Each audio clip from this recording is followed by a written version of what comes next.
Some people do not control through force. They control through charm, timing, and image. They know how to say just enough. They know how to smile at the right moment. They know how to shape the room without ever looking aggressive. They know how to make themselves appear polished, helpful, strategic, even admirable. But underneath all that cleverness, there can be something much more fragile: fear. Fear of being exposed, fear of losing control, fear of vulnerability. Fear that if the mask drops, the real self may not feel safe. Today's animal story reveals what happens when intelligence becomes a disguise. This is the story of the fox and the Mask of Cleverness.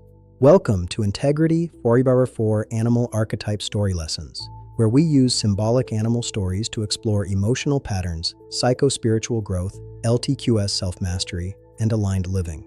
In this episode, we're uncovering what the fox reveals about manipulation, image management, hidden motives, and the polished forms of self-protection that can keep a person looking strong while staying emotionally concealed. The fox is a creature of strategy, intelligence, adaptability, timing, and perception. Its gift is mental sharpness. Its gift is reading the environment. Its gift is knowing how to navigate complexity with skill. But when that gift becomes distorted, it can turn into manipulation. Charm used as control, image management, and truth hidden beneath performance. This story begins in a place where cleverness was admired, but honesty had quietly become selective. In a bright woodland called Amber Grove, there lived a fox named Raven. Raven was known throughout the grove as one of the cleverest creatures anyone had ever met.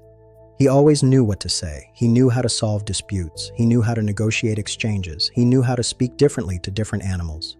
When problems arose in Amber Grove, many animals said, "Ask Raven." And very often, Raven delivered. He was quick, smooth, helpful, impressive. But there was something in him the others did not fully understand. Raven rarely lied outright. That was not his style. Instead, he left out details. He suggested rather than stated. He tilted the truth in ways that benefited him. He framed situations so that others would come to his conclusion. One dry season, the animals gathered to organize their food stores. Raven immediately offered to help arrange the plans. The grove was relieved. Who better than Raven?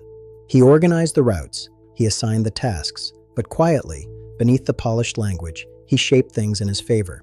He positioned his den closest to the easiest supply trail.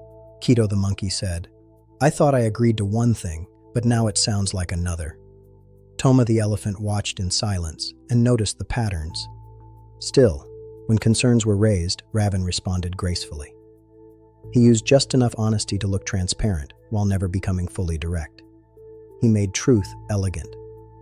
Then came the day of the mirror market. Polished amber stones hung between branches like small golden mirrors, revealing what lived beneath appearances. Raven entered at midday. In one stone, he saw his smile sharpen into calculation. In another, he saw the speed of his mind not as wisdom, but as defense. He remembered a younger version of himself, a version that had once been outmaneuvered and left feeling exposed.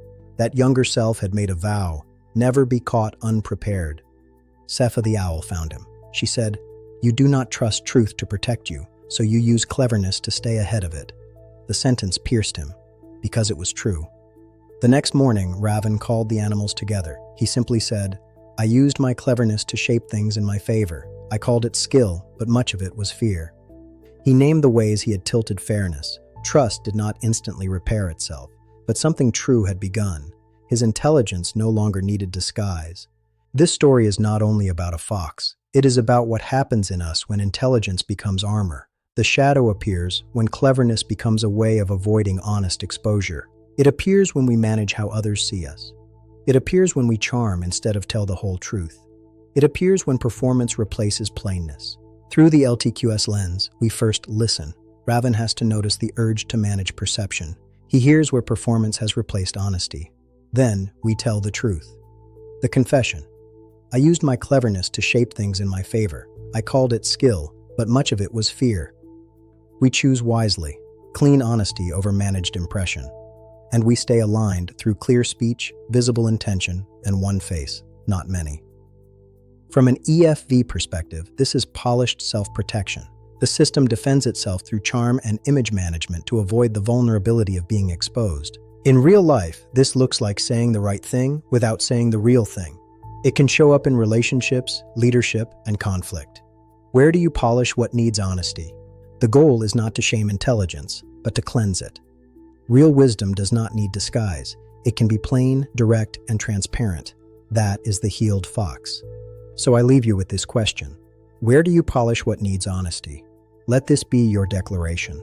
My wisdom does not need disguise. My wisdom does not need disguise. Share in the comments what stood out. Find my book on Amazon and explore my courses at Integrity. LTQS.com. Next Thursday, we explore The Butterfly Between Two Worlds.